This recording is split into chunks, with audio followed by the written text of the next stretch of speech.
مکتب نمبر کون سی جگہ پر رہے گا. تو وہ جب ڈیسائیڈ ہو جاتا ہے تو مینا لوکیٹر کر کے ایپس آتے ہیں, نسخ کا ایپ مل جائے گا آپ کو, ایسے کئی ایپ آپ کو پلے اسٹورس پر مل جائیں گے جس کے اندر لوکیشن ہوتا ہے. اچھا, اس میں خیال یہ رکھنا ہے کہ وہ اپڈیٹڈ ہے یا نہیں ہے, یہ دھیان رکھنا ہے, نہیں تو ہر سال ہر جگہ چینج ہوتی جاتی ہے. یعنی آج 20 نمبر کا معلم اس جگہ پر آیا ہے تو 20 نمبر کا معلم ضروری نہیں کہ اس سال بھی اسی جگہ پر آئے گا. اچھا, وہ ان کے اعتبار سے وہ ایلوکیٹ کرتے ہیں اور اس حساب سے آپ کو ملتا ہے. یعنی اچھا, اس میں زون گوگل میپ کی طرح آپ کے ہوٹل سے لے کے مینا جانے کا روٹ صرف یہی نہیں بتائے گا بلکہ وہاں پر کس معلم کا ٹینٹ کہاں لگا ہوا ہے, جی پورا مینا کے پورے میدان کے تعلق سے بھی آپ کو گائیڈ لائن اس میں مل جائے گی بآسانی جی جی کہ 49 نمبر کے خیمے کہاں لگے ہوئے ہیں, جی جی ان کا ٹینٹ کہاں پر ہے, جی 20 نمبر کے ٹینٹس کہاں پر لگے ہوئے ہیں. تو اس میں ساری چیزیں ڈیٹیل کے ساتھ ہوتی ہیں, باقاعدہ ڈیٹیل کے ساتھ آپ کو مل جائے گی. اچھا, آپ مینا کا لوکیشن تو ڈھونڈیں گے نہیں کیونکہ مینا تو بہت بڑا ہے, تو آپ ڈھونڈیں گے اپنا ہی مکتب نمبر. اچھا, تو بآسانی آپ کو اس لوکیشن تک وہ پہنچا دے گا. اچھا, اور اس کا بھی خیال رکھنا ہے کہ زون بھی پتہ کر لے.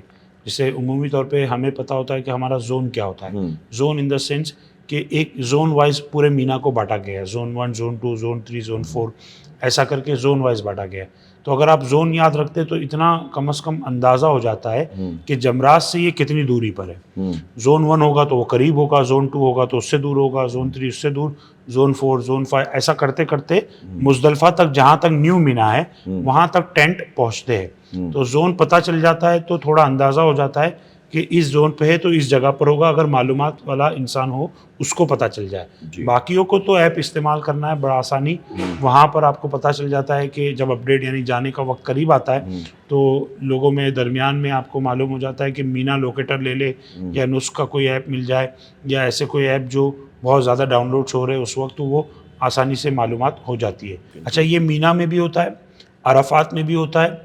مزدلفہ میں کوئی لوکیشن کی آپ کو ضرورت نہیں ہے کیونکہ مزدلفہ میں کوئی ٹینٹ نہیں ہوتا ہے. تو اس کا خیال لوگوں کو رکھنا ہے کہ ہم کو کہاں کی لوکیشن ملے گی, کہاں کی نہیں ملے گی. تو پہلے ہم جب یہاں سے مینا سے نکلتے ہیں بس میں بیٹھ جائے, بس والا جا کر آپ کے معلم کے سامنے ہی آپ کو چھوڑے گا. وہاں جانے کے بعد اب میں نے جیسے پہلے بتایا کہ ایک معلم کے انڈر میں 2000 لوگ, 1500 لوگ, 4000 لوگ ایسے لوگ ہوتے ہیں. اور وہ خیمے جو ہوتے وہ 50-50, 100-100, 150-150, 200-200 ایسے لوگوں کے اکوموڈیٹ کے اعتبار سے بنائے گئے ہوتے ہیں. اچھا, اب وہ اس میں آپ کو وہاں جانے کے بعد جیسے آپ پرائیویٹ ٹور آپریٹر ہے تو اس کو پہلے سے پتہ چل جاتا ہے, وہ اپنا ایک بورڈ لگا دیتا ہے کہ یہ بورڈ فلاں ٹور کے لوگ جو ہے وہ اس جگہ پر رہیں گے. یعنی وہ اپنا بینر لگا دے گا ٹورز اینڈ ٹریولز کا, جی, تاکہ لوگوں کے لیے آسانی ہو جائے. دور سے دیکھ کر پہچان لے تو وہ پتہ چل جاتا ہے. حج کمیٹی میں ایسا ہوتا ہے کہ وہ آپ کو بتا دیتے ہیں کہ یہ آپ کا خیمہ ہے, آپ کو یاد رکھنا ہوتا ہے, نمبرنگ وغیرہ اوپر دیکھ لے, یہ تمام چیزوں سے آپ یاد رکھ سکیں. روڈ پر بھی اوپر آپ کو بہت جگہوں پر نمبرنگز نظر آئیں گی, پہلے جاتے ساتھ اس کا فوٹوز لے لے. آجو باجو کے جو نشاندہی کی جگہیں ہوتی ہے اس کا فوٹوز لے کے رکھ لے, تاکہ یہ تمام چیزیں اس وقت کام آئے گی جب آپ کنکری مارنے جاؤ گے, واپس آؤ گے یا مزدلفہ سے مینا آؤ گے, تو یہ تمام چیزیں آپ کو یاد رہے گی اور آپ اپنے ٹینٹ تک بآسانی پہنچ پائیں. یعنی ہم جو ہے وقتاً فوقتاً اپنے ہی لیے اپنے بس کا فوٹو لے لیا, ٹینٹ کا فوٹو لے لیا, اس کے آس پاس کون سی چیزیں تھی پہچاننے کے لیے, جی آپ نے اس کا فوٹو لے لیا, جی, تاکہ اگر آپ اپنے ساتھیوں سے بھٹک بھی جائیں, آگے پیچھے کہیں رہ جائیں, تو کم سے کم اس فوٹوز کے ذریعے آپ میچ کر سکیں. کیونکہ مینا میں جو ہے وہ ہزاروں ٹینٹ لگے ہوتے ہیں. جی, آپ کا ٹینٹ جیسا ہے ویسے ہی دوسرے ٹینٹس بھی ہیں. جی, تو آپ کی بس نے یہاں چھوڑا, آپ اتر کر یہاں چلے گئے, اور اس کے بعد میں پھر آپ نکلے کچھ لینے کے لیے یا کسی سے ملنے کے لیے کہ میں فلاں ٹینٹ میں ہوں, میں وہاں پر ہوں, اور آپ اس طرح سے نکلے باہر اور پھر لوٹے آپ, تو سارے ٹینٹس ویسے ہی ہوتے ہیں. تو آپ اس میں کنفیوز ہو جائیں گے کہ میرا والا ٹینٹ کون سا ہے. تو اگر آپ نے ایسے اپنی فوٹوز نکال کے رکھ لی ہوں گی تو اس سے کافی ہیلپ ہو جاتی ہے. جی, ہیلپ ہو جاتی ہے. بس اس میں بھی میں نے دیکھا ہے کہ مان لیجئے بس میں بیٹھے ہیں, کہیں جا رہے ہیں, اور کسی جگہ پر ہم رکے نماز پڑھنے کے لیے یا پھر زیارت کے لیے یا چائے پانی وغیرہ پینے کے لیے کہیں اترتے ہیں, تو لوگ فٹافٹ اپنی بسوں سے اتر جاتے ہیں. بسوں سے اترنے کے بعد جب 15-20 منٹ کے بعد لوٹتے ہیں تو 20 بسیں کھڑی ہوتی ہیں. تو سمجھ میں نہیں آتا کہ میری والی بس کون سی ہے. تو کیونکہ پیلے رنگ کی بس میں اگر میں بیٹھا تھا تو پیلی اور 4 بسیں ہیں وہاں پر, لال رنگ کی بس تھی تو اور 3 بسیں ہیں لال رنگ کی. تو اگر ہم فوٹوز نکال لیتے ہیں، نمبر بھی یاد رہے گا، بس بھی یاد رہے گی، اس کا ڈیزائن پیٹرن بھی یاد رہے گا، تو ان فوٹوز کے ذریعے بھی کافی ہیلپ ہو جاتی ہے. جیسے میں نے کہا کہ ایک نہیں 2000 3000 لوگ 4000 لوگ رہتے ہیں، تو کئی جگہوں پر ایسا ہوتا ہے کہ کئی جگہ نہیں، ہر ٹینٹ میں ایسا ہوتا ہے کہ ایک گیٹ نہیں ہوتا. آپ آئے تھے اس گیٹ سے، آپ دوسرے گیٹ سے باہر نکل کے جو لوکل آپ کہیں گے کہ ٹوائلٹس ہوتا ہے وہ استعمال کرنے آپ چلے گئے، واپس جب آپ آئے تو تیسرے روڈ پہ آپ چلے گئے. ایسا بھی کئی مرتبہ ہوتا ہے. تو اسی لیے کہا جاتا ہے کہ کوشش کرے، زیادہ تر سہولتیں اندر ہی ہوتی ہے، کوئی ایسا گھومنے پھرنے کی ضرورت نہیں ہے. لوگوں کا ایسا ہوتا ہے بھی چلو سامان ڈال دیے، سب ہو گیا، ہم سیٹل ہو گئے، جا کے دوسری جگہ دیکھتے وہاں کیا چل رہا ہے. تو وہ سب کرنے کی بالکل ضرورت نہیں ہے. ہم عبادت کی غرض سے آئے ہیں، ہمارا وقت کہاں پر اہم ہے وہاں پر ہی لگانے کی کوشش کرے. ادھر ادھر پھر کے کہ وہاں کیا چل رہا ہے، اس کے ٹینٹ میں کیا ہے، وہاں کچھ ملتا ہے تو لے کے آ جاتا ہوں، یہ کچھ ملتا ہے تو لے آ جاتا ہوں، باہر کیا ہے کیسا، سب دیکھنے کے لیے لوگ بہت جاتے ہیں. یہ سب کرنے کی حاجت ہی نہیں ہے. آپ اپنے ٹینٹ میں موجود رہیں گے، اپنے گروپ کے ساتھ موجود رہیں گے تو یہ سب کرنے کی ضرورت نہیں پڑے گی. بہت سے لوگ ٹائم پاس کرنے کے لیے کرتے ہیں، حالانکہ لوگوں کو برا لگے مگر یہ ٹائم پاس ہی کرتے ہیں. 2-3 لوگ نکل گئے کہ چل تھوڑا گھوم کے آتے ہیں، پھر ادھر دیکھ کے آتے ہیں.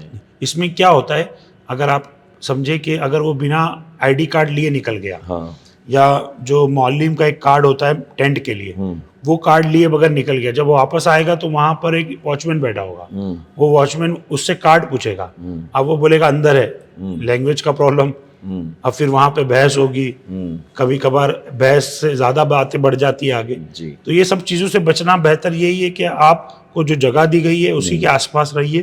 اندر ٹوائلٹس موجود ہوتے، چلیے یہ ٹوائلٹ بھرا ہوا ہے تو دوسری جانب چلے گیا، مگر اندر ہی سب چیزیں موجود ہے. اندر سے مراد ٹینٹ کے اندر ہوتا ہے یا مینا کے گراؤنڈ میں؟ مینا کے گراؤنڈ میں بھی آپ کو لوکل جو ایک طریقے سے آپ کہہ سکتے ہیں کہ کامن ٹوائلٹس بھی مل جائے گے.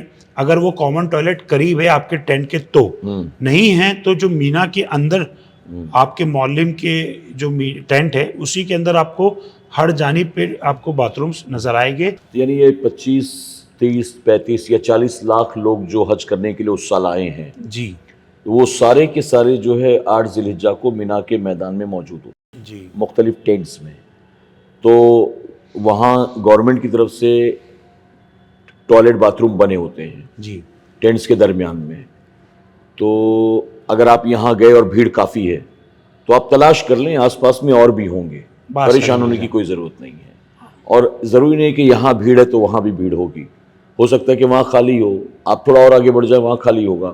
لیکن صرف اس کا خیال رکھیں کہ آپ جب اس طرح سے اندر ہی اندر گھوم رہے ہیں ٹوائلٹس، تو ایسا نہ ہو کہ آپ ٹوائلٹس تو آپ کو مل جائے لیکن اپنا ٹینٹ نہ ملے واپسی میں. جی جی جی کیونکہ وہ گلیاں بھی ایک جیسی ہوتی ہیں، ٹینٹ بھی ایک جیسے ہوتے ہیں، رنگ بھی ایک جیسا ہوتا ہے. مینا کے اندر جو احتیاط کرنا چاہیے وہ تو کرے. اس کے ساتھ جب 8 تاریخ کی رات ہو جائے جی یا 9 کی صبح، زیادہ تر وقت تو یہ ہے کہ 9 کی صبح آپ کو عرفات کے لیے نکلنا ہے. تو حج کمیٹی کے حضرات کے لیے تو بڑا آسان ہے، میں نے جیسے بتایا آپ کو کہ وہ ٹرین سے بآسانی جا سکتے ہیں. ویسے ہی پرائیویٹ ٹور آپریٹرز بھی جو ہے وہ بسز رات سے ہی شروع ہو جاتی ہیں جی، تاکہ وہ رات سے اگر شروع ہوگی تو صبح تک اتنے سارے لاٹس جو ہے ایک ساتھ میں لے جا کے وہ وہاں پر چھوڑ دیں گے. تو اس میں آپ کو کوشش کرنی ہے کہ جو ٹائم آپ کو دے دیا گیا معلم کی جانب سے اس کو فالو کریں. جی آپ اپنے مطابق اگر کریں گے تو وہ ٹرانسپورٹ آپ کو ملنا پھر مشکل ہو جائے گا.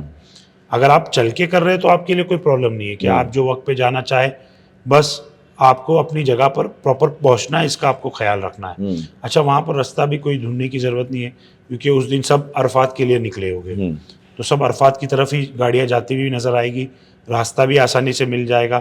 بسز سے جا رہے ہیں تو آپ کو کوئی راستے وغیرہ کی فکر بھی کرنے کی ضرورت نہیں ہے، وہ آپ ہی کے ٹینٹ کے بالکل سامنے لا کر آپ کو چھوڑ دے گا.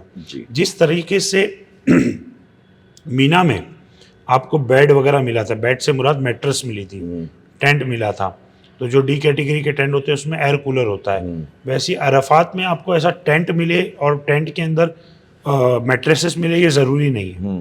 مینا میں جائے تو آپ کو نارمل ڈیز میں بھی ایسے مینا کے خیمے نظر آتے ہیں، مگر جب آپ نارمل ڈیز میں عرفات جائے تو پورا میدان نظر آتا ہے. اچھا، تو آپ کے لیے یہ سمجھنا ہے کہ عرفات میں جو ٹینٹس حج کے دوران لگے یہ ایک طریقے سے ٹیمپریری ٹینٹس ہے، تو اس میں ویسی سہولتیں اتنی مضبوطی نہیں ہوتی. اچھا، تو اس طریقے کا ٹینٹ نہیں ہوتا، مگر ہاں ٹینٹ ہوتا ہے اور ایک قالین نیچے بچھی ہوتی ہے, اے سی لگے ہوتے ہیں ہر جگہ پر دوری دوری پر, اور ویسا ایک ٹینٹ ہوتا ہے, چھوٹے بھی ہوتے ہیں بڑے بھی ہوتے ہیں, جیسا آپ کو ٹینٹ مل جائے ویسا ٹینٹ ہو. ہاں یہ چیزیں جو آپ کو مینا کے اندر آپ ہی کے ٹینٹ کے اندر باتھ رومس مل رہے تھے, عرفات میں ویسا نہیں ہوتا. عرفات میں کامنز باتھ روم ہوتے, یعنی ایک ٹینٹ والا یہاں پر ہے, ایک معلم دوسرا یہاں پر ہے, ان دونوں معلم کے بیچ میں یہاں پر ٹوائلٹ ہوگا, یہاں پر ٹوائلٹ ہوگا, تو آپ کوئی بھی استعمال کر سکتے ہو. مگر احتیاط یہ کرنا ہے کہ جو بھی استعمال آپ کرے تو آپ کو آپ کے ٹینٹ کا راستہ پتا ہونا چاہیے, نہیں تو آپ باتھ روم تو کر آ جائیں گے, آپ وضو کر آ جائیں گے, پھر بعد میں آپ یہاں پر ٹینٹ بھول جائیں گے. جی, یہاں پر ٹینٹ بھولنے کے سب سے زیادہ کیسز آپ کو نظر آئیں گے. اچھا, کیونکہ یہاں پر ایک تو گرمی بہت زیادہ ہوتی ہے, دوپہر کا وقت جیسے صبح سے لے کے دوپہر کا ہی وقت آپ پکڑے. ہم عرفات میں فجر کی نماز کے بعد پہنچے, فجر کی نماز سے لے کر ہمیں مغرب کی نماز تک یہاں رہنا ہے, یعنی اذان تک رہنا ہے. تو مغرب کی اذان تک اس وقت میں جتنا زیادہ وقت جو آ رہا ہے وہ وقت وہی ہے جو گرمی کا ہے. 4-5 بجے کے بعد ایک طریقے سے تھوڑی گرمی کم ہو جاتی ہے, عصر کا وقت جب شروع ہوتا ہے, تو اس سے پہلے کا وقت تو پورا گرم ہے. تو کوشش کرنی ہے کہ آپ پھر رستے بھر جو ہے یعنی 10 to 10 آپ صرف گھومتے رہو گے, اور جو عرفات کی عبادت ہے وہ آپ اس سے محروم ہو جاؤ گے. تو کوشش کریں کہ جو بھی جائے, تو خاص کر کے خواتین کے لیے ہمارا مشورہ یہ ہوتا ہے کہ وہ جب جائے تو 1 2 3 4 ایسا ایک گروپ بنا لے, اور وہ جائے اور واپس آئے, تاکہ ایک بھول گئے تو کم سے کم دوسرے تو یاد رکھیں. جی, تو آسانی ہو جائے, اور اسی سے ان کے لیے دشواری کم ہوتی ہے, گھومنے پھرنے کا مسئلہ کم ہو جاتا ہے. اچھا, مینا میں یا عرفات میں جو اس طرح سے بھٹک جاتے ہیں راستہ, جی, یا اپنے گروپ سے الگ ہو گئے, کھو گئے, تو کیا گورنمنٹ کی طرف سے یا معلم کی طرف سے ایسے بھی کوئی سیٹ اپ ہوتا ہے کہ جہاں پر آپ جا کر کمپلینٹ کر دیں اور پھر وہ اناؤنس کریں پورے گراؤنڈ میں, یا پھر وہ آپ کا کارڈ دیکھ کر معلم سے کانٹیکٹ کریں, یا ایسی کوئی سہولت ہوتی کہ آپ کو بآسانی پھر وہاں پہنچایا جا سکے اپنے لوگوں تک؟ نہیں, ایسے اعلانات کرنے کا تو کوئی سلسلہ نہیں ہوتا, بٹ ہاں جو معلم کے اسٹاف ہوتے وہ وہیں پر گھومتے. گھومنے سے مراد یہ کہ وہ کام کرنے یہاں سے وہاں, وہاں سے یہاں, یہاں سے وہاں جا رہے ہوتے.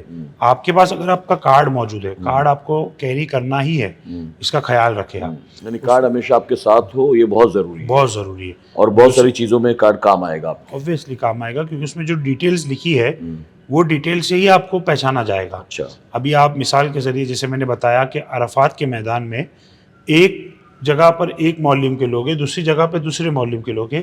آپ واش روم کرنے گئے, کامن واش روم تھا, آپ یہاں سے گئے اور واش روم استعمال کرنے کے بعد دوسری جگہ سے نکل گئے, اب آپ دوسرے خیمے میں پہنچ گئے. اب آپ کو پتہ کرنا ہے کہ آپ صحیح جگہ پہ غلط جگہ پہ, تو آپ کوئی جانکار کو وہاں پر آپ نمبر بتاؤ گے تو بولے گا وہ یہاں نہیں ہے وہاں ہے. تو آپ کو گائیڈ کرنے کے لیے آپ کی ڈیٹیلز آپ کا ہونا ضروری ہے. اچھا, آپ گھوم گئے کسی وجہ سے, نہیں پتا چل رہا, کہ چلو بتا دیا کہ اس طرف چلے جائیے خیمہ مل جائے گا, پھر بھی خیمہ نہیں مل رہا, تو ان خیموں کے اندر ایک معلم کی آفس بھی ہوتی ہے. اچھا, آپ کہیں بھی نہ جائے تو وہاں پہ پہنچا دیا جاتا ہے آپ کو. پھر وہ معلم کی آفس پہ آپ جب پہنچتے تو پوچھا جاتا ہے کون سے ٹور آپریٹر کے ساتھ ہے, تو کارڈ پہ دکھ گیا, بولے ہم نے اس کو تو یہ والا الوکیٹ کیا تھا, وہ لے جا کر اس کے پاس جا کر چھوڑ دیتے. اچھا, یہ ہوتا ہے آسانی, یعنی انتظام ہوتا ہے. انتظام ہوتا ہے. ویسے ہی حج کمیٹی کے اگر گھومتے ہیں تو وہ معلم کے آفس کے پاس کھڑے ہو جائے, ان کے اسٹاف ہوتے ہیں, ان کو پوچھ لے, وہ کور نمبر وغیرہ یا جو بھی ان کی ڈیٹیلز دیکھنی ہے وہ دیکھ کر بآسانی بتا دیں گے کہ یہاں پر آپ کا ہے, آپ یہاں پہنچ جائیے کر کے. اچھا, تو اب عرفات کے بعد مزدلفہ جانا ہے. جی, تو مزدلفہ جانے کا کیا انتظام ہوتا ہے؟ عرفات کے بعد جب مزدلفہ جانا ہے تو حج کمیٹی کے جو حضرات ہوتے ہیں ان کے لیے تو ٹرین کا اہتمام ہوتا ہے. اچھا, وہ ٹرین پکڑے اور ٹرین پکڑ کے مزدلفہ اسٹیشن پہ اتر گئے. تو اس میں پرائیویٹ ٹور والے نہیں جا سکتے ہیں؟ نہیں, پرائیویٹ ٹور کے لیے ٹرین کا انتظام نہیں ہوتا, ان کے لیے بسز کا انتظام. نہیں, اگر اب میں ٹکٹ نکال کر جانا چاہوں تو ایسے ٹکٹ نکالنے کا کوئی ادھر پروسیجر نہیں ہوتا, وہ حج کمیٹی کے لیے خاص کیا جاتا ہے. اور ان کی جو ٹکٹ ہوتی ہے انہی کے ہاتھ میں بینڈ جو ہوتا ہے وہی ان کی ٹکٹ ہوتی ہے. تو یہ ٹرین صرف کیا حج کے وقت ہی چلائی جاتی ہے؟ جی جی جی, تو یہ اسپیشلی اسی لیے بنایا گیا؟ اسی کے لیے بنائی گئی ہے کہ وہ حج کے وقت میں ہی اسی کو استعمال کیا جاتا. تو جب آپ عرفات سے نکلنے کا وقت ہوتا ہے مغرب کی وقت ہونے کے بعد, یعنی سورج غروب ہو جائے, اور غروب ہونے کے بعد پھر اس کا وقت شروع ہوتا ہے. یعنی ایک باؤنڈری جو عرفات کے میدان پہ لگی ہوتی ہے وہ کھولی جاتی ہے. اچھا, تو اس سے پہلے بھی ہوتا ہے, جیسے مغرب کا وقت ہو گیا تو اس سے پہلے ہی لوگوں کو بس میں بٹھا دیا جاتا ہے کچھ جگہوں پر کہ جو بسز پہلے لائن میں لگے گی وہ پہلے نکلے گی، پہلے مزدلفہ پہنچے گی، ان کو چھوڑ کر آئے گی تو دوسروں کو لے جا پائے گی، تو وہ پہلے لائن میں لگا دی جاتی ہے. تو بہت سے لوگوں کو پہلے بٹھا دیا جاتا ہے کہ آپ نماز اذان کا یعنی نماز کا وقت قریب ہے تو آپ لوگ اس میں بیٹھ جائیے، جیسے ہی وقت ہوگا اور باؤنڈری کھلے گی تو ہم لائن میں لگ جائیں گے. یہ ایک ہوتا ہے. اچھا ایسا بھی کوئی ہو تو اس میں کسی سے بحث کرنے کی ضرورت نہیں ہے. آپ کو بس کی طرف لے جا کر خیمے سے نکال کر بس کی طرف لے جائے اور بولے کہ اس بس میں بیٹھ جاؤ، تو آپ کیا کریں کہ ٹھیک ہے ہمارا سامان ہم نے رکھ دیا اور بس کے نیچے کھڑے رہے، دعائیں کرے. وقوف عرفہ وہاں پہ بھی ہوگا کیونکہ وہ بھی عرفات کے میدان میں ہی ہے نا، تو آپ وہاں پہ بھی کھڑے رہ کے کر سکتے ہیں. لوگ اس بات پر بحث کرتے ہیں کہ ابھی تو ہم یہاں سے نکلیں گے نہیں جب تک کہ وقت ہوگا نہیں، یعنی ٹینٹ سے نہیں نکلیں گے. یعنی اگر میں بس میں بیٹھ گیا تو کہیں یہ لے کے چلے نہ جائیں. ہاں لے کے جا ہی نہیں سکتا وہ. اچھا. کیونکہ ظاہر سی بات ہے آپ کے ارکان کو تو وہ خراب نہیں کریں گے. ہاں. اس کا ایک پرٹیکولرلی ٹائم ہے. ہاں. جیسے غروب آفتاب ہوگا ایک کے بعد ایک چلنے والے چلتے ہوئے جائیں گے اور بس والے لائن لگ جائے گی جو عرفات سے نکل کر مزدلفہ پہنچیں گے. جی. ویسے ہی ٹرین والے ٹرین سے چلے جائیں گے، وہ بھی عرفات سے نکل کے مزدلفہ پہنچ جائیں گے. جی. تو ایسے سب کا جانے کا وقت ہے، چلیے کوئی پہلے جائے گا کوئی بعد میں جائے گا، ایسا کرتے کرتے رات تک یعنی مغرب سے شروع ہوئے ہیں لوگ جانا. آپ سوچئے کہ رات کے 2 بجے 3 بجے جب بھی لوگ پہنچ رہے آ رہے ہیں، چل کے آ رہے ہیں یا پھر گاڑیوں سے آ رہے ہیں، مگر رات کے 2 بجے پہنچیں گے 3 بجے پہنچیں گے تو پہنچ کے پہلے مغرب پڑھیں گے. جی. اس کے بعد پھر عشاء. وہ مسئلہ ہے کہ آپ چاہے مغرب کے وقت نکلے ہو اور مغرب میں ہی پہنچ گئے یا عشاء میں پہنچ گئے یا عشاء کے بعد 1 بجے 2 بجے کبھی بھی آپ پہنچے، آپ مزدلفہ پہنچنے کے بعد پہلے مغرب ادا کریں گے، اس کے بعد فوراً عشاء ادا کریں گے، اس کے بعد اس کی سنتیں اور وتر ادا کریں گے. جی. یہ طریقہ ہے. مگر مزدلفہ پہنچنے کے بعد خاص کر اس بات کو یاد رکھنا ہے کہ یہاں پر ابھی آپ کو جانے کے بعد کوئی ٹینٹ نہیں ملے گا. جیسے آپ مینا میں آئے تھے، ٹینٹ مل گیا، آپ کو میٹرس مل گیا، سامان رکھنے کی جگہ مل گئی، یہ سب مل گیا. عرفات میں آئے تو آپ کو میٹرس کی جگہ پر اب قالین مل گیا جس میں آپ نے سامان رکھ دیا، لیٹ گئے، اٹھ گئے، نماز پڑھ لی، سب ہو گیا. مزدلفہ جب آپ پہنچیں گے تو وہ ایک کھلا میدان ہے. اچھا آج کل وہاں پر بھی آپ دیکھیں گے تو وہاں پہ کارپیٹ لگائے جاتے ہیں، مگر کارپیٹس کتنی تعداد میں لگائیں گے؟ جی. تو آپ کے پاس کچھ ایسا انتظام ہونا چاہیے کہ چادریں موجود ہو، جانماز ہو آپ کا خود کا. تو یہ تمام سامان آپ کو اپنے ساتھ رکھنا ہے. فولڈنگ چٹائی آپ نے لے لی تو یہ آپ کو مزدلفہ میں کام آئے گی. اچھا. کہ اس رات آپ کو کھلے آسمان کے نیچے رات گزارنی ہے. یعنی پہلے مینا میں آپ کو پرماننٹ ٹینٹ ملا، پھر عرفات میں ٹیمپرری ملا. جی. پھر جب آپ مزدلفہ پہنچے تو وہاں کچھ نہیں ملا. کچھ نہیں ملے. کھلے آسمان کے نیچے کھلے آسمان کے نیچے رات گزارنی ہے اور بچھانے کا انتظام بھی خود ہی کرنا ہے. اور وہ رات اتنی بابرکت رات ہوتی ہے بے شک کہ الحمدللہ جس نے بھی اس رات اس زمین پہ سوتا ہے تو وہ یہ محسوس کرے گا کہ جتنے آرام سے نیند اس زمین پر آ جاتی ہے شاید اپنے گھر کے نرم بستروں پر بھی نہیں آتی. سبحان اللہ. تو اس رات وہاں پر پہنچنے کے بعد سب سے پہلے نمازیں ادا کرنے کے بعد ہمیں کنکریاں بھی جمع کرنی ہے. کنکریاں بھی جمع کرے تو اس بات کا خیال رکھے کہ اپنے گروپ کے اندر رہے، یعنی ابھی کھلا ہے. اب آپ سمجھیے سب کے جسم پر احرام کا کپڑا ہے اور آپ دور دور تک دیکھیں گے تو صرف یہی نظر آئے گا اور میدان ہے کھلا. اچھا یہاں پر کوئی نمبر بھی نہیں ہے کہ آپ معلومات کر سکیں. تو کوشش پہلے یہ ہو کہ جو کامن باتھ رومز ہوتے ہیں آپ جب بھی انتخاب کریں اپنی جگہ کا تو کامن باتھ رومز کے پاس کریں. اچھا. تاکہ آپ کو جانا ہو باتھ روم وضو کرنے جانا ہو تو آسانی بھی ہو اور کسی کو بتانا بھی ہو تو بھی آسانی کہ ہم اس باتھ روم کے پاس میں بیٹھے ہوئے. تو باتھ روم کا نمبرز ہوتا ہے وہاں پر نمبرز آپ کو بآسانی دکھنے میں آ جائیں گے. ایسا نہ ہو کہ یہ جو رات ہے یہ رات انتظار میں گھومنے میں ڈھونڈنے میں نکل جائے، عبادت ہی ایک جگہ رہ جائے. تو اس لیے تمام چیزوں کا اہتمام اور احتیاط کرنا بہت ضروری ہے. اچھا اس بات پہ بھی یاد رکھیں کہ بہت سے لوگ فون لینا پسند نہیں کرتے، یعنی کہتے کہ ہمارے انڈیا نمبر تو ہے، کیا ضرورت ہے سعودی نمبر لینے کی، اور 50-100 ریال چلے جائے گا، بولے اس سے اچھا چھوڑے ہمارے پاس جو فون ہے وہ فون چلے گا.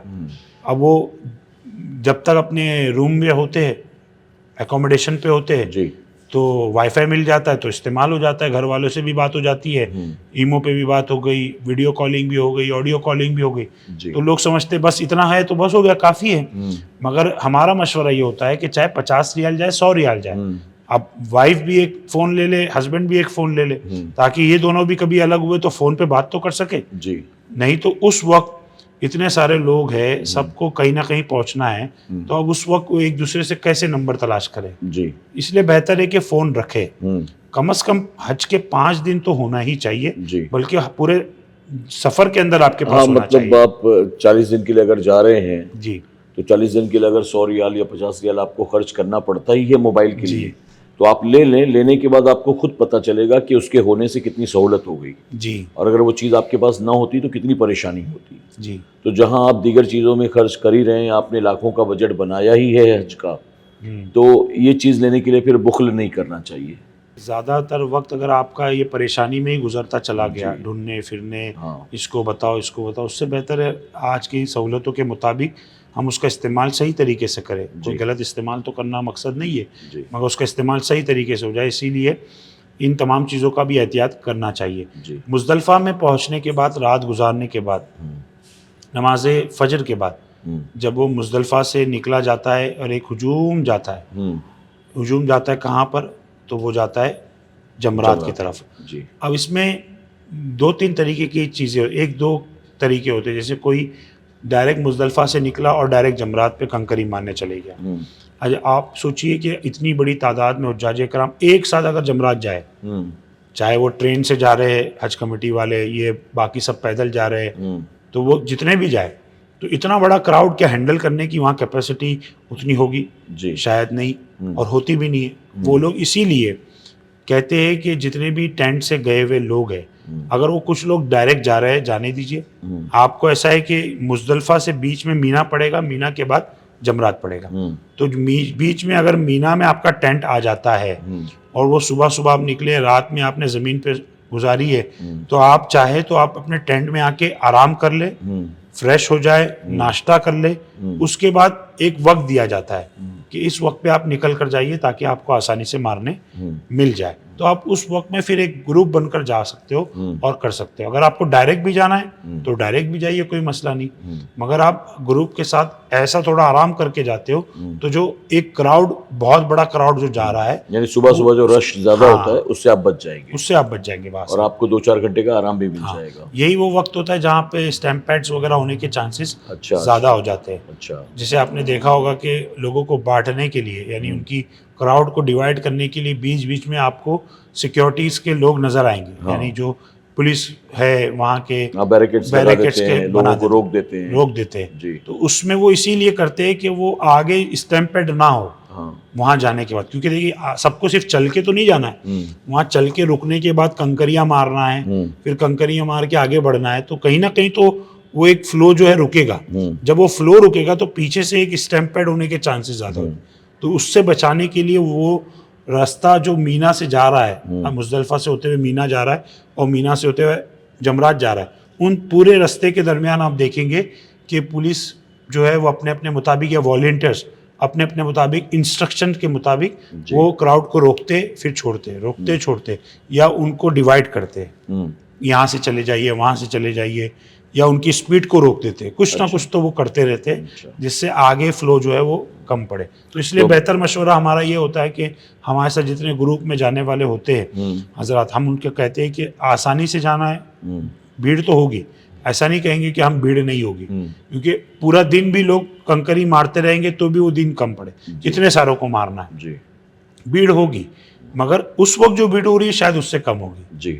تو آپ کو آسانی سے آپ ناشتہ وغیرہ, کیونکہ ابھی آپ نے رات میں عرفات میں کچھ کھایا تھا, مزدلفہ میں کچھ لائے ہوگے تو کھا لیے ہوگے, اس کے علاوہ کچھ نہیں کھانے کو ملا ہوگا. تو صبح میں جب پیٹ میں اناج جائے گا تھوڑی طاقت اور آ جائے گی, ایک نئے سرے سے آپ کی کیا کہتے ہیں طاقت و قوت آنے کے بعد اب آپ جمرات کے لیے اتنا 2-2.5 کلومیٹر اگر اتنی دوری پہ ہے, یا 1 کلومیٹر 1.5 کلومیٹر, جتنی بھی دوری پہ آپ کا ٹینٹ ہے اتنا آپ کو چل کر واپس بھی آنا ہے, اور اس کے بعد بھی کام کرنے, کنکری مارنا ہے, آپ کو قربانی کرنا ہے, حلق کر کر احرام سے فارغ ہو کر آپ کو نارمل کپڑے پہننا ہے. تو کنکری مارنے کے بعد اب ہمیں قربانی کے لیے جانا ہے.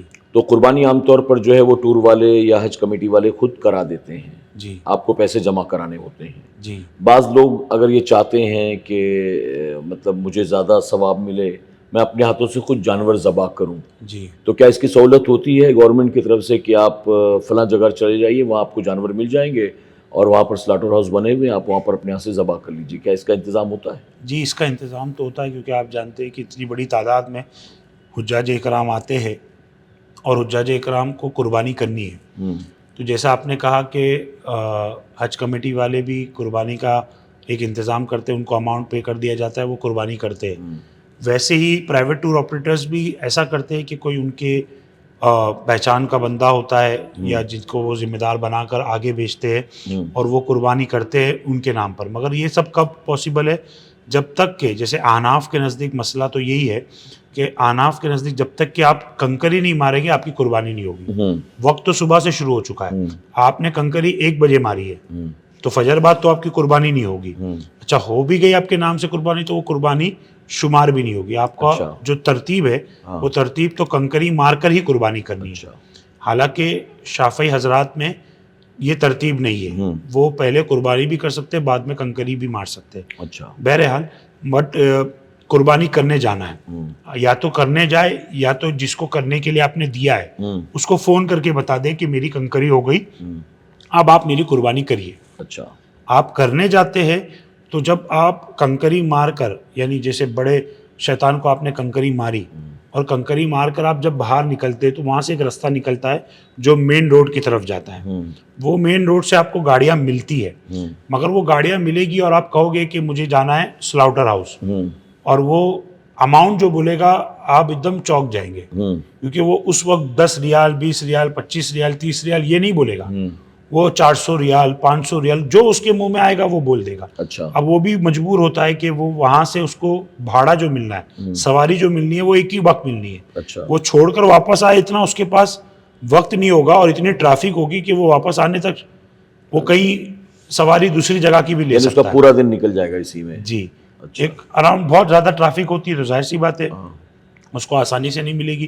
اچھا, اس وقت پھر جو ملے انسان اس میں چڑھ جاتا ہے, بس ملے بس میں چڑھا, ٹیکسی ملے ٹیکسی پہ چڑھا, کوئی پرائیویٹ ٹیکسی ملے جو مل گئی اس پہ چڑھ جاتا ہے. مگر اتنا آسان نہیں ہوتا سلاؤٹر ہاؤس بھی پہنچنا. پہنچ جاتے لوگ آسانی سے, کچھ گروپ بنا لیا 4-5 لوگوں کا. اب ایسا ہوتا ہے کہ آپ لوگوں کے ساتھ اگر فیملی ہے تو اب آپ فیملی کو عزیزیہ لے کر جائیں گے یا فیملی کو مینا چھوڑ کر جائیں گے, یا پھر آپ کنکری مارنے کے بعد ڈائریکٹ ان کو بھی لے کر کہ آپ سلاؤٹر ہاؤس جاؤ گے, کیسے کرو گے؟ کیونکہ آپ جس طاقت و قوت کے ساتھ ہو کیا آپ کی فیملی بھی اتنا کر پائے گی؟ یہ بھی ایک سوال ہو جاتا. تو ایسی بہت سی صورتحال ہونے کی وجہ سے لوگ کسی کو دے دیتے ہیں کہ آپ میری جانب سے قربانی کریں. وہ ذمہ دار ہے اگر تو اس کو دیجیے بخوبی, وہ اگر مسائل جانتا ہے اور آپ کی کنکری ہونے کے بعد آپ اس کو فون کرتے ہو, پہلے سے اتفاق کر لے اس بات کا کہ بھائی میں فون کروں گا اسی بات میری قربانی ہونی چاہیے. اچھا, وہ فوراً قربانی نہیں کر سکتا کیونکہ اس کے پاس بھی لائن لگی ہوگی, تو وہ 3 گھنٹہ 4 گھنٹہ 5 گھنٹے کا ایسا وقت مانگے گا کہ میں آپ کو جب فون کروں اس کے بعد آپ اپنے جا کر حلق کرنا اور احرام اتارنا. تو یہ مسئلہ ہے, اس کو سمجھنا ہے اور آپ کو اس پہ صبر کرنا ہے. ایسا نہیں کہ اب میں کنکری مارا مجھے نکالو احرام اتارواؤ, اس طریقے سے نہیں ہونا چاہیے. تو آپ اگر خود سے بھی جا کر کرنا چاہے تو سلاؤٹر ہاؤس وہاں موجود ہوتے ہیں اور بآسانی آپ دیکھیں گے کہ ریڈ گرین ایسے کلر میں وہاں پر ایسے سلاؤٹر ہاؤس پہ نمبرز لگے ہوگے, یعنی یہ گرین زون ہے گرین کلر کا. تو ایک پٹا وہ دے دیا گیا, اس میں 1 نمبر سے 30 نمبر 50 نمبر تک ایسے سلاؤٹر ہاؤس, یعنی ٹیم ہوتی ہے. جیسے ہم یہاں پر کسائی کی ایک ٹیم ہوتی ہے ویسی وہاں پر ایک ٹیم ہوتی ہے نمبر وائز, اور وہ ان کے ہی انڈر میں وہ کٹنگ ہوتی ہے. تو وہاں جہاں کٹنگ ہوتی ہے اسی کے باہر آپ دیکھیں گے تو جانور وہاں پر کھڑے ہوتے ہیں, وہاں پر بیچنے والے بھی موجود ہوتے ہیں. تو آپ جائیے وہاں پر جانور دیکھیے, آپ بھاؤ تاؤ کر لیجئے, اپنا جانور خرید لیجئے. جانور جیسے آپ خریدو گے وہ اندر لے چلے جائے گا, آپ اندر لے جائے گا اور وہ ذبح کر دے گا اور اس کے بعد آپ کے نام مانگے گا اور نام سے ذبح کر دے گا. تو آپ کی قربانی ہو جاتی ہے. بہت سے حضرات اس میں چاہتے ہیں کہ اپنے ہاتھ سے قربانی کرے. حالات کے پیش نظر جو ہم دیکھتے ہیں کہ وہ حجاج اکرام کو قربانی کرنے دینے سے بچتے ہیں. بچتے ہیں. میں یہ نہیں کہوں گا کہ ہر جگہ پر نہیں ملتا, کبھی موقع مل جاتا ہے کسی بھی طریقے سے, پہچان ہو یا ایکس وائی زیڈ طریقے سے. وہ اس لیے ہوتا ہے کہ حجاج اکرام احرام میں ہوتے ہیں پہلی چیز. اب وہ وہاں پر چھری کتنی تیز ہے کیا ہے جیسے یہاں پر جانور گرتا ہے تو اس کو پکڑنے والے 4 موجود ہوتے ہیں, وہاں جانور گرتا ہے تو وہاں پکڑنے والا کوئی نہیں ہوتا. اچھا, وہاں پہ جانور گرا دیا گیا, منڈی بھی آپ کو پکڑنی ہے, آپ کو ذبح بھی آپ کو کرنا ہے. اچھا, ایسا ہوتا ہے جی. تو اب اس کا اگر آپ کو ایکسپیرینس نہیں ہے کاٹنے کا اس طریقے سے, تو ظاہر سی بات ہے آپ کے لیے وہ دشواری ہے. اور ان کی بلدیہ یعنی جو بلدیہ بی ایم سی ہے, ہم جس کو بی ایم سی کہے اپنے طور پر, تو گورنمنٹ کی جانب سے وہ بلدیہ کے افراد بھی وہاں گھومتے ہیں. وہ اس بات کا خیال رکھنے گھومتے ہیں کہ کوئی انلیگل چیز نہ ہو. انلیگل سے مراد یہ کہ اگر حجاج اکرام کو پتہ نہیں ہے کیسے کاٹنا ہے کیا ہے, اور وہ اس کو ہینڈل کر رہا ہے, تو وہ چھری کہیں بھی لگ سکتی ہے. تکلیف میں پھر وہی حاجی صاحب آئیں گے, تو اس کا پھر بعد میں معاملہ کس پر آئے گا؟ گورنمنٹ پہ. تو گورنمنٹ ان تمام چیزوں کا اہتمام کرتی ہے, مگر کچھ جگہوں پر یہ موقع مل جاتا ہے کہ آپ اپنے ہاتھ سے ذبح کر سکے. اچھا, ایک بات یہاں پر یاد رکھیں کہ بہت سے لوگوں کو یہ بتایا جاتا ہے کہ ہم فلاں روم کے اندر کچھ جانور لے کر ہم قربانی کرنے والے ہیں, آپ کا ہم وہاں پر اپنے ہاتھ سے ذبح کر دیں گے, یا ایسا کچھ پرومس کیے جاتے, وعدے کیے جاتے ہیں. تو لوگ اس پر زیادہ اعتبار کرتے ہیں, ارے نہیں یہ بہت جینیون لگ رہا ہے کہ اپنے ہاتھ سے قربانی کرے گا, مگر سب سے زیادہ خطرہ اسی میں ہے. اچھا, کیونکہ یہ انلیگل طریقے سے ہوتا ہے. گورنمنٹ نے سلاؤٹر ہاؤس بنائے ہیں تاکہ وہ ایک پراپر ڈسپلین کے ساتھ جی, ایک رول فالو کیا جائے, اور ایک طریقے کے ساتھ وہاں پر کام ہو, کہ وہاں پر ذبح ہو تو اس کا کھال چھیلی جائے, پھر اس کے ٹکڑے ہو, پھر وہ ٹکڑے نہیں بھی ہوتے تو بکرے جو ہے وہ اکھے پورے کے پورے آپ کو دیے جاتے ہیں. وہاں ٹکڑے وغیرہ کرنے کا اہتمام نہیں ہوتا. پھر آپ باہر لے جائے اور باہر کوئی بیٹھا ہو تو ٹکڑے کرا لے, بات الگ بات بنتی ہے.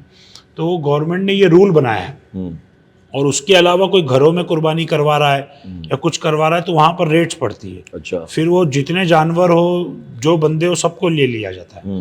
تو اب آپ ایسے لوگوں کے اوپر بھروسہ کر کے آپ دیتے ہو مثال, اور خدا نہ خواستہ اس کے یہاں پہ ریٹ پڑ جائے تو آپ کی قربانی کا کیا؟ صحیح. تو یہ تمام چیزوں کا خیال رکھنا چاہیے. اچھا, اس بات کا خیال رکھتے ہوئے پھر آپ دیں. اعتبار کرنا اچھی چیز ہے, وہ سامنے والا کیسے کام کر رہا ہے اور کیا اس پر کتنے چانسز ہے اس کے, جو وہ وعدہ کر رہا ہے اس کے مکمل ہونے کے.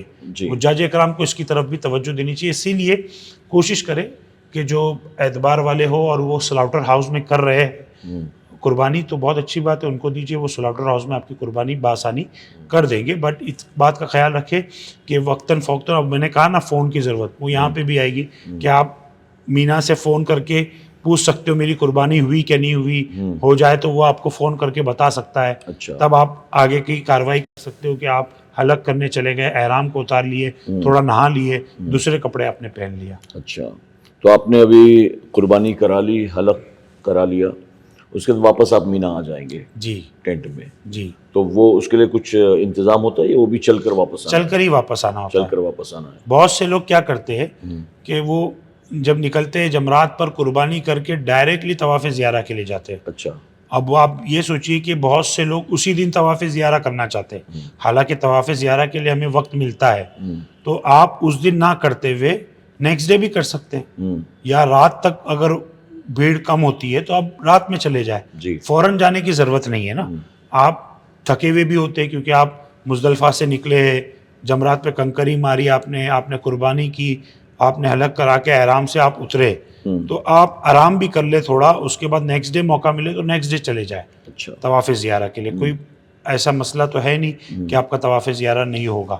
آپ کا طواف زیارہ کے لیے جو وقت دیے گئے اتنے وقتوں کے اندر آپ بآسانی پہنچ کر, حرم کے اندر بھی بھیڑ کم ہو جاتی ہے, آپ طواف کر سکتے ہو الحمدللہ. تو مزدلفہ کے بعد جتنا بھی پروسیس ہے, جی, آپ کو مینا آنا ہے, پھر مینا سے سیکنڈ ڈے پھر جمرات پہ جانا ہے, جی, اور پھر سے مینا آنا ہے, تو اس میں ٹرانسپورٹیشن کا کوئی انتظام نہیں, کوئی انتظام نہیں ہوتا. اس میں آپ کو زیادہ تر واک ہی کرنا ہوتا ہے. جی. اچھا, یہ 10ویں تاریخ کے جتنے کام ہیں یہ ہونے کے بعد 11ویں تاریخ کو بھی جب ہمیں دوسری کنکری مارنے جانا ہے, تو ہمیں زوال کے وقت کے بعد جب کنکری کا سلسلہ شروع ہوتا ہے تو اس کے ٹائم پر بھی ایسے چل کر جانا ہے, چل کر آنا ہے. حج کمیٹی والے ٹرین سے چلے جائیں گے, وہ ٹرین سے آ جائیں گے. اچھا, جو حج کمیٹی والے ہیں ان کو بھی یہ سمجھے کہ جو ٹرین سے جاتے ہیں یہ ڈائریکٹ 4th فلور پر جاتا ہے غالباً, وہ 4th فلور پہ جاتا ہے, اور وہ ایسا ہے کہ آپ نے کنکری ماری اور گھوم کر واپس آپ اسٹیشن پہ آ گئے, آپ ریٹرن کی ٹرین پکڑے اور باہر نکل گئے. اچھا, اور دوسرا ایک انتظام ایسا ہوتا ہے کہ اگر آپ کو نہیں آنا ہے واپس ٹرین میں, تو وہ ڈائریکٹلی آپ کو عزیزہ کی طرف لے چلے آئے گا ایک راستہ, جو آپ بس میں بیٹھ کے نیچے اتارے گا ایک طریقے سے، تو وہ وہاں راستہ چلا جاتا ہے. تو وہ بھی ایک راستہ اختیار کر سکتے ہیں. دوسرے دن ہو تیسرے دن ہو، جیسی آپ کی 12ویں کی آپ نے کنکری مار دی، اب آپ اپنا سامان بٹور لے اور مینا کی طرف، مینا سے لے کر آپ ابھی اپنی رہائش کی طرف جا سکتے ہیں. تو یہ جو لاسٹ آپ کی کنکری مارنے کے بعد آپ کے مینا سے آپ کو گھر جانا ہے، یعنی آپ کے روم پر جانا ہے، تو اس میں بسز کا اہتمام ہوتا ہے. وہ بسز ہوتی ہے جو آپ کے سامان، بڑے بڑے سامان، ویل چیئرز، یہ وہ آپ سب لے کر اس میں بآسانی اپنے روم پر جا سکتے ہو. مگر وہ شام کے وقت سے شروع ہو جاتی ہے، یا جیسے جیسے لوگ کنکری مار کے آتے ہیں ان کو چھوڑنا شروع کر دیتے، کیونکہ رات ہو جاتی ہے یہ کام ہوتے ہوتے. اور بہت سے لوگ چاہتے ہیں کہ بھائی اگر ہم گروپ تک یہاں رہ گئے تو پھر 13ویں کی واپس کرنی پڑے گی، تو وہ کنکری مار کر ڈائریکٹ وہیں سے رہائش پہ چلے جاتے ہیں. اچھا، سامان وغیرہ سب ساتھ میں لے کے جاتے. اگر زیادہ سامان ہے تو یہ بھی خیال رکھنا چاہیے کہ جمرات میں بھی روکتے اچھا سامانوں کو لے کر، تو ایسا نہ ہو کہ پورا کا پورا بیگ اٹھا کر میں جمرات نکل رہا ہوں. تو اس کا بھی خیال رکھنا چاہیے. اگر ہمارے گروپ کے کچھ لوگ مار کر آ گئے اور ہم جا رہے تو وہ ان کو سامان کی ذمہ داری دے دی جائے، تاکہ وہ بس میں ڈال کر وہ سامان ہماری روم پر لے کے آ گئے. ایسی کچھ سہولتیں بہت سی ہوتی ہے، خاص کر ٹور آپریٹرس میں وہ لوگ یہ سہولت دیتے ہیں کہ آپ لوگ چلے جائیے، ہم اپنے اسٹاف کے ذریعے سے سامان آپ کا لے کر ہوٹل پر پہنچا دیں گے انشاءاللہ. تو وہ رات تک ہوٹل پر آسانی سے سامان آ جاتا ہے. میرے پیارے آقا علیہ الصلوۃ والتسلیم کے پیارے دیوانوں، خاتون جنت حضرت فاطمۃ الزہرا رضی اللہ تعالیٰ عنہ کی کنیزوں، اس طرح سے طواف زیارہ کے ساتھ آپ کا حج مکمل ہو گیا. ہم نے جس سفر کا آغاز کیا تھا اب وہ سفر اختتام کو پہنچا. اب اس کے بعد آپ کو دوبارہ اپنے اپنے ہوٹلز میں پہنچا دیا جائے گا، اور پھر ہوٹل میں پہنچنے کے بعد جو اپنے ملک جانے والے ہیں ان کی روانگی ملک کی طرف ہوگی، زیارتیں کرائی جائیں گی، مدینہ شریف لے جایا جائے گا. اور ان ساری چیزوں میں جو ہے باقاعدہ چاہے وہ حج کمیٹی ہو، چاہے وہ پھر پرائیویٹ ٹورز ہوں، ٹرانسپورٹیشن کا اہتمام ہوتا ہے، اور پرائیویٹ والوں کے لیے کھانے پینے کا بھی سارا انتظام ہوتا ہے. تو بہرحال دوران سفر جو بھی مسائل درپیش ہوتے ہیں ہم نے اس پر آپ کی رہنمائی کرنے کی کوشش کی. امید کرتے ہیں کہ اس سے آپ کو ضرور فائدہ ہوگا. جو بھی راستے میں دشواریاں ہوتی ہیں ہم نے ان سب چیزوں کو ترتیب وار کور کرنے کی کوشش کی ہے. اللہ تعالیٰ آپ سب کو حج مقبول کی سعادت عطا فرمائے. جو لوگ حج پر گئے ہوئے ہیں، جا رہے ہیں، وہ اپنی دعاؤں میں ہمیں ضرور یاد رکھیں، اور جو نہیں جا رہے ہیں اللہ تبارک تعالیٰ ان سب کے لیے بھی اسباب پیدا فرمائے. اللہ سب کو حج کی سعادت نصیب فرمائے. ہمیں اجازت دیں، اپنی دعاؤں میں ہمیں ضرور یاد رکھیں، خاص طور پر ہمارے ساتھی حسنین بھائی جنہوں نے ہماری بہت رہنمائی کی. آپ ان کے حق میں بھی دعا کریں، اللہ تبارک تعالیٰ مزید ان سے حجاز اکرام کی خدمت کا کام لے، اللہ مزید ان کو برکتیں عطا فرمائے. انشاءاللہ پھر بہت جلد ایک نئے پوڈ کاسٹ کے ساتھ آپ کی خدمت میں حاضر ہوں گے. تب تک کے لیے اجازت دیں. السلام علیکم ورحمۃ اللہ وبرکاتہ.